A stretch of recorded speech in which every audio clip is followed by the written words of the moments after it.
अस्सलाम वालेकुम, मैं हूँ नीलम असलम।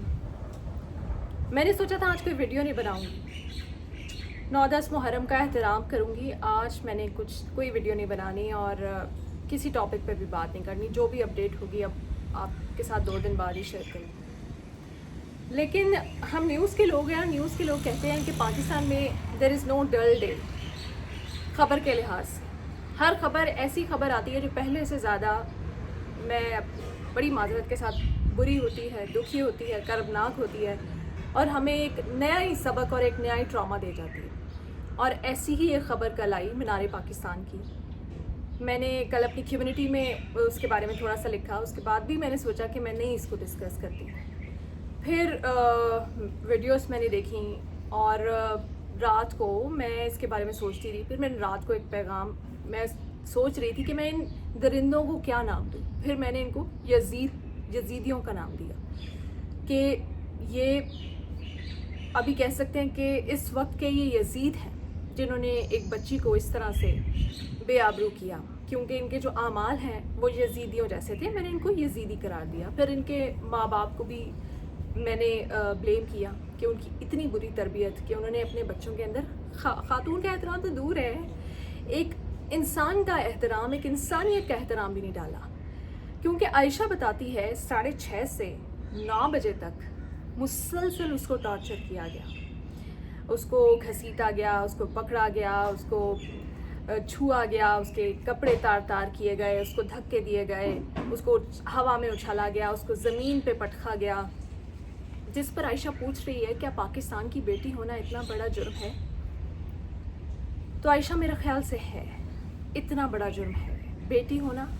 और फिर एक खुशी के दिन जब पूरी दुनिया में पाकिस्तानी यौम आज़ादी मना रहे थे, उस खुशी पे तुमने कैसे सोच लिया कि तुम्हारा भी कोई हक है। इन खुशियों पे सिर्फ पाकिस्तान के बेटों का हक था। तुम बाहर गई क्यों? क्योंकि सवाल अब यही होगा। सवाल अभी भी कमेंट्स में कुछ लोग आके कह रहे हैं कि वो वहाँ गई क्यों। हाँ जी, तुम्हारा क्या हक है? तुम पाकिस्तान की बेटी हो, तुम्हारा यौम आज़ादी मनाने का कोई हक नहीं है। तुम पाकिस्तान की बेटी हो, तुम्हारा मीनार पाकिस्तान पे भी जाने का कोई हक नहीं है, जहाँ करारदाद पाकिस्तान मंजूर हुई थी। वहाँ पे जो रूहें होंगी ना हमारे बुज़ुर्गों की, वो भी अपना सर पीट रही होंगी इस नौजवान नस्ल को देख के कि इनके लिए हमने अलग पाकिस्तान बनाया था, इनकी आज़ादी के लिए पाकिस्तान बनाया था।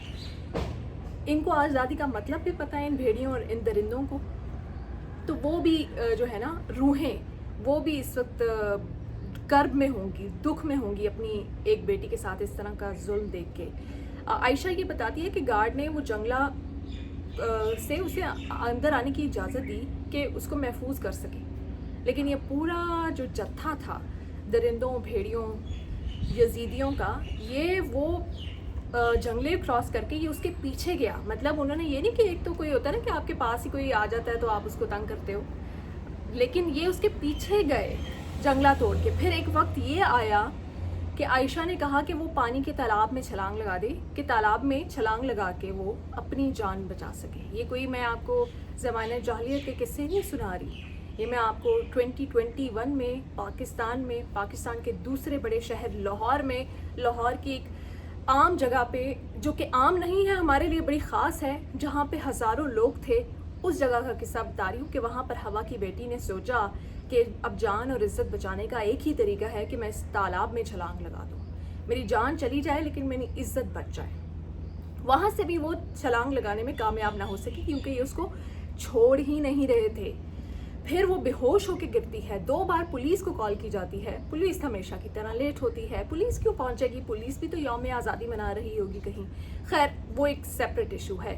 अब कर ले कुछ पुलिस, अब इनको आइडेंटिफाई करके अंदर कर ले, इनके घर वालों को भी अंदर करे ताकि उन्हें पता चले कि बुरी तरबियत का खुमियाजा जैसे ज़ाहिर जाफ़र के पेरेंट्स भुगत रहे हैं उनको भी भुगतना पड़ेगा।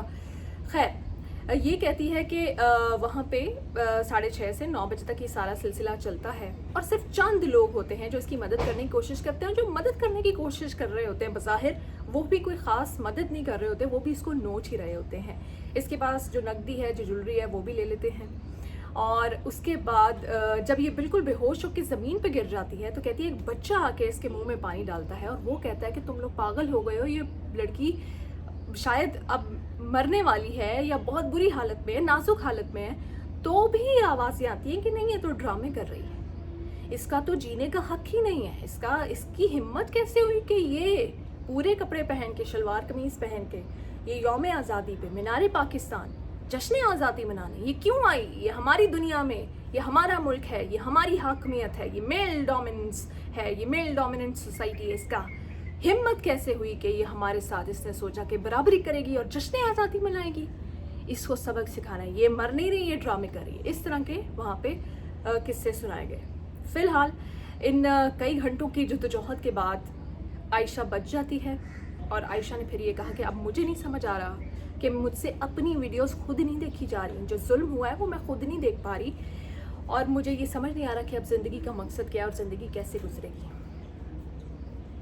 اب ایک عام انسان واقعی جس کے اوپر اتنا ظلم ہو جائے، اس نے کہا کہ میں تھوڑی سی ہمت پکڑ رہی ہوں جو یزیدیوں نے پاک بیویوں کے ساتھ کیا تھا، ان کو دیکھ کے کہ انہوں نے اس کو کیا صبر کیا تھا. اس نے کہا ہے کہ اب میرا مقصد ایک ہی ہے کہ میں اس پہ آواز اٹھاؤں. میں دبوں گی نہیں، میں گھر میں نہیں بیٹھوں گی، میں دبکوں گی نہیں، میں کیمرے پہ بھی آؤں گی، ان لوگوں کو ایکسپوز بھی کروں گی. اس نے کہا میں پہچانتی ہوں ان چہروں کو، ان کو آئیڈینٹیفائی بھی کروں گی، ان کو سزا بھی دلواؤں گی، عبرتناک سزا دلواؤں گی، اور ایک ایگزامپل سیٹ کروں گی. عائشہ، ہم سب تمہارے ساتھ ہیں، اور تم بالکل ڈرنے کی ضرورت نہیں ہے، تمہیں بالکل اندر رہنے کی ضرورت نہیں ہے. تو پہلے کی طرح باہر آؤ، کام کرو، اور اس سوسائٹی کو بتاؤ کہ اب ہم اپنا حق، اپنا حصہ لے کے رہیں گے، اور ہمیں کچھ نہیں چاہیے. ہمیں اس سوسائٹی میں صرف عزت چاہیے. یہی ہمارا حق ہے، یہی ہماری اب جدوجہد ہے، یہی ہمارا حصہ ہے.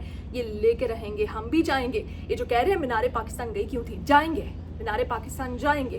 آپ لوگوں کو اپنی سیکیورٹی ٹھیک کرنی پڑے گی، آپ لوگوں کو اپنے رویے ٹھیک کرنے پڑیں گے، آپ لوگوں کو اس معاشرے کو ٹھیک کرنا پڑے گا جس میں بیٹی بھی جشن آزادی منا سکے. پاکستان زندہ باد.